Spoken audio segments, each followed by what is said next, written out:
Olá, bom dia. O meu nome é Marta Fernandes, sou psicóloga clínica. Bem-vindos a mais um vídeo. Hoje a minha convidada é a Patrícia Santos.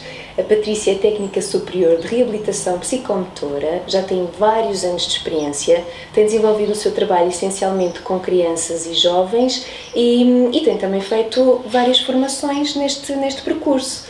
Patrícia, explica-nos um bocadinho melhor sobre qual é que é o trabalho desenvolvido na tua área. O trabalho desenvolvido na minha área é um trabalho muito abrangente, daí não ser muito conhecido, porque nós acabamos por intervir, quer no que o próprio nome logo indica, que é a parte psicomotora, ou seja, a psicomotricidade, e através dela nas questões mais de desenvolvimento motor, nas questões mais relacionadas com o brincar, com o comportamento, tudo o que tem a ver com planeamento, controle de agressividades, inibições.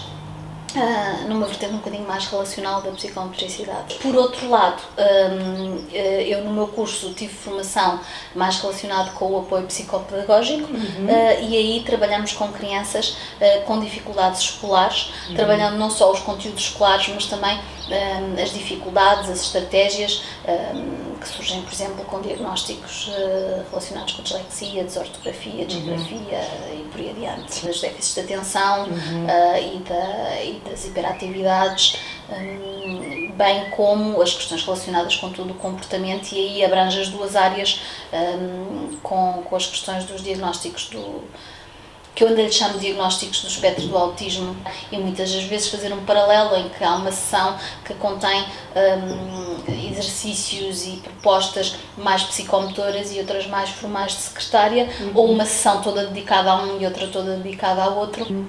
Que os pais, muitas das vezes quando chegam até ti, tu foste a primeira escolha, não foste?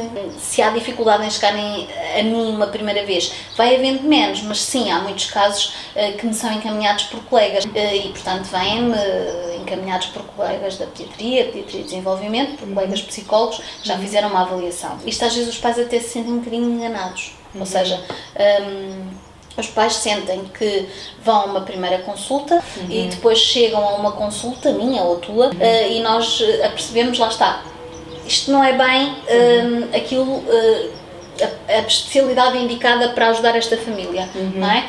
E já pagaram uma primeira consulta, que é mais cara. E nós dizemos, não, mas isso não é comigo. Eu aqui há uns anos, por causa disso, criei aquela consulta gratuita que eu tenho e para a qual já passaram alguns meninos em comum, um bocadinho no sentido de esclarecer os pais e dos pais virem expor a situação e eu poder dar a minha opinião. Se de facto é um caso que precisa de intervenção, se é um caso que precisa de ser observadas algumas questões durante algum tempo antes de irmos já avançar para a intervenção, se é um caso que faça sentido marcar consulta para mim ou para um colega de outra especialidade, e deixo sempre os pais à vontade para realmente, se quiserem marcar novamente comigo, se for essa a minha sugestão, ou com o colega que eu recomendei, muito bem, mas caso não queira, tudo bem na mesma. Patrícia, e os pais têm um papel muito importante na terapia? Crucial. Se o ideal é fazermos uma intervenção semanal, podemos perfeitamente fazer uma intervenção quinzenal, às vezes com os mesmos resultados. Como? Não é por milagre, é porque se os pais trabalharem em casa e fizerem a continuidade do meu trabalho com os seus filhos, vamos ver muito mais resultados. E acho que também é tranquilizador para os pais que depois começam a conseguir fazer parte de, não é? E é motivante. E também para os filhos, para perceberem o empenho dos seus pais. E esta colaboração. Portanto, eu acho que é crucial e acho que... Eu costumo dizer que os pais são co-terapeutas comigo, porque efetivamente eu acho que é a melhor forma de conseguirmos todos chegar onde todos nós queremos. E quando te procuram, quais é que são as dificuldades? Depende um bocadinho da idade, não é?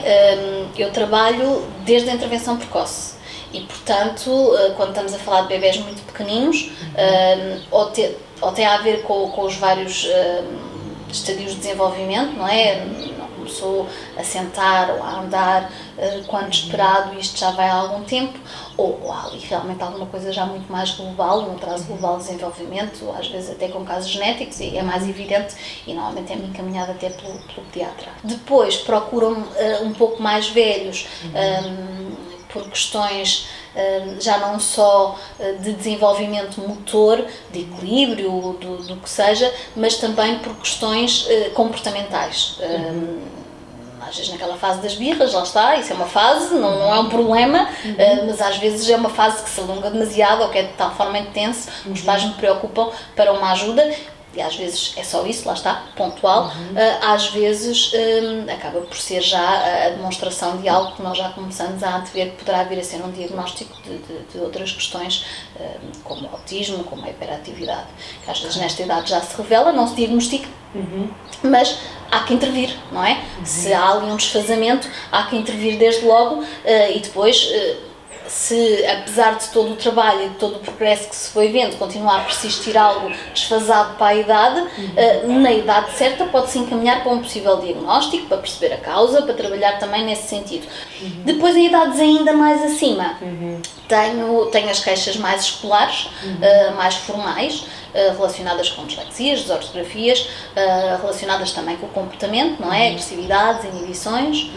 Já tenho tido alguns casos que me voltam uns anos mais tarde com outro tipo de dificuldades, porque a exigência é outra, ou porque surgiu aquilo a que eu costumo na brincadeira chamar o diagnóstico de adolescência, que quando associado a outras questões que já estavam mais ou menos resolvidas, volta a trazer aqui alguns desafios para nós podermos ter de dar novas estratégias, para nós termos de fazer novos exercícios mais adequados à idade e ao desafio que se está a colocar nesse momento. Antes do diagnóstico nós podemos intervir. Podemos e devemos.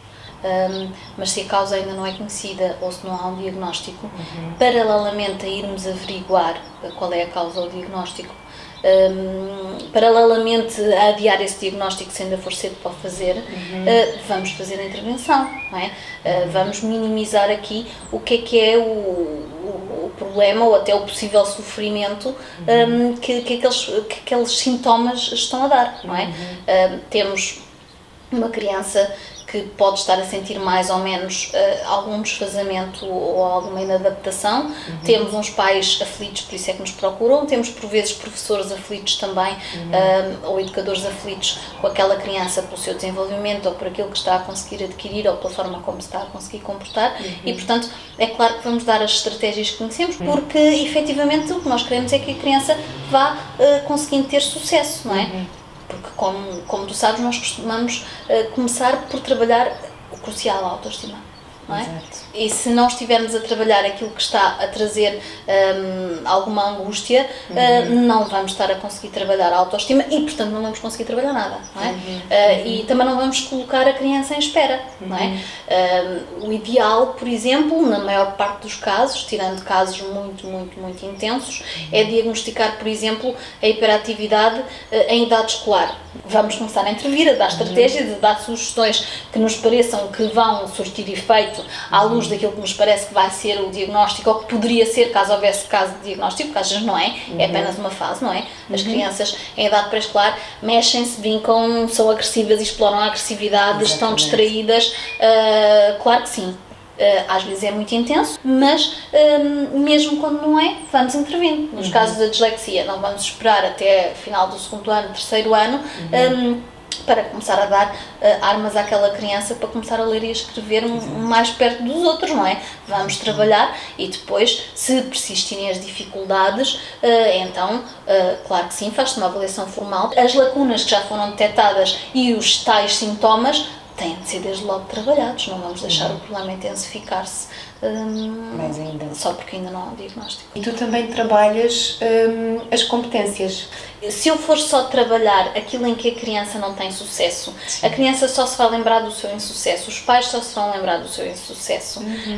E por muito que haja pais que obviamente veem os seus filhos como fantásticos e veem e ainda bem as suas grandes qualidades, há pais que me chegam numa fase já desesperada e em que estas qualidades já são deixadas para trás porque estão tão preocupados com algo que é o problema, que só focam naquilo, não é? E portanto temos de começar a focar também nas competências da criança e ou do jovem, e puxar isso também para cima, sentir que estamos a conseguir conquistar algo do lado das dificuldades, eu hei de chegar lá, eu estou a caminhar para lá, mas no entanto, aqui eu estou a caminhar para ficar melhor do que os outros, ou ainda melhor do que eu já era melhor do que os outros, não é? E é importante quer as crianças, quer os pais terem esta noção, não só porque isto pode ser uma ferramenta como estratégia para trabalhar a dificuldade, mas também para potenciar aquilo em que são bons. Aliás, eu até por vezes brinco com os pais no sentido de que isto é aquilo que queremos compensar para que a criança esteja equilibrada e consiga fazer face aos seus colegas, ao mundo de hoje em dia e às suas exigências. Mas isto é aquilo que provavelmente vai trazer o futuro da criança e a sua profissão. Patrícia, muito obrigada por teres estado aqui. Foi um prazer. Aprendi muito contigo. Como sempre. Aprendemos sempre uma com a outra. Obrigada.